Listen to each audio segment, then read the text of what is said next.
hier 1er février.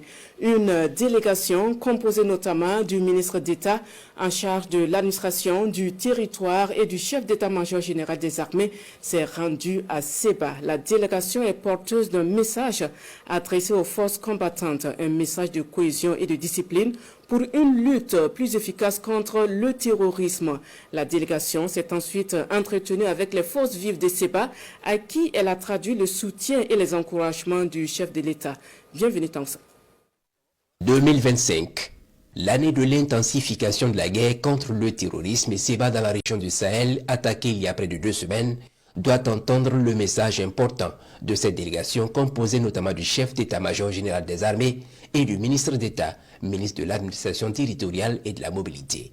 C'est le moment de se souder davantage pour gagner la guerre et la discipline est de mise. C'est l'essentiel du message adressé aux hommes du détachement. Cela suppose qu'il faut que nous ayons un rang groupé, il faut que nous soyons solides. Vous êtes des professionnels, comme on l'a dit, c'est vous qui dirigez les opérations sur le terrain. Et donc, vous devez travailler de concert avec les VDP, de concert avec la population, pour que nous puissions gagner cette guerre-là. Individuellement pris, on ne pourra pas.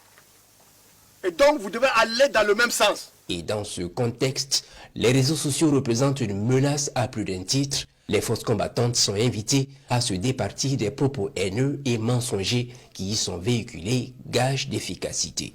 Actuellement, la guerre prend d'autres dimensions, c'est une guerre de libération. Il y a des attaques sur le terrain, il y a des attaques dans les réseaux sociaux pour démobiliser et décourager les gens. C'est pour ça qu'on dit que les réseaux sociaux là, les messages là-bas sont interdits. Ici, une rencontre avec les forces vives de Seba. La délégation traduit ici les mots de réconfort et d'encouragement du chef de l'État à l'ensemble des habitants et salue leur résilience. Toute autorité qui est venue ici, nous les remercions parce qu'ils sont venus nous témoigner que nous avons un soutien. Nous avons vu une force qui est arrivée à Seba. Et par rapport à cela, nous sommes confiants, nous sommes rassurés que nous ne sommes pas seuls, nous ne sommes pas délaissés, nous ne sommes pas oubliés. Nous sommes prêts à soutenir toujours le président capitaine Ibrahim Traoré pour ce qu'il a fait pour le Yaga et pour ce qu'il continue de faire pour notre peuple.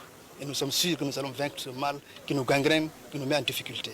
Aux forces de défense et de sécurité, nous avions un message de solidarité à leur endroit. Nous l'avons porté, nous les avons encouragés à continuer le combat pour aujourd'hui débarrasser notre pays de cette vermine terroriste, mais aussi nous les avons encouragés à se départir des messages haineux qui sont aujourd'hui légion, et des messages haineux et mensongers qui sont légion sur les réseaux sociaux. Aux populations, nous avons exprimé le sentiment de solidarité du chef de l'État. Nous les avons encouragés, nous avons reconnu leur résilience et nous avons pris les doléances qui sont pour la plupart déjà prises en compte par les opérations militaires qui se passent actuellement sur les lieux. Avant de regagner Ouagadougou, un tour à Dori où le mot d'ordre reste le même, celui notamment de la cohésion et de la solidarité, comme ici au 41e RIC et chez les soldats du feu.